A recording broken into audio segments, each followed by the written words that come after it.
Здравствуйте, уважаемые наши читатели, уважаемые наши ученики, уважаемые наши слушатели. Поприветствую с Таджикистана, с хорошим курортным зоной, горнолыжной трассы Хайдара. Хочу поздравлять вас с Новым годом.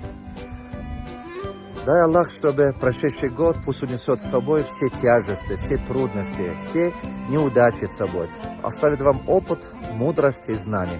А 2022 год пусть для вас станет годом открытий, годом развития, годом процветания.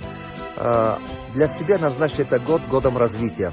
Год, который максимум вы будете развиваться, добываться, чтобы все ваши цели были реальными, что вы были удачными, что все ваши мечты стали реальностью.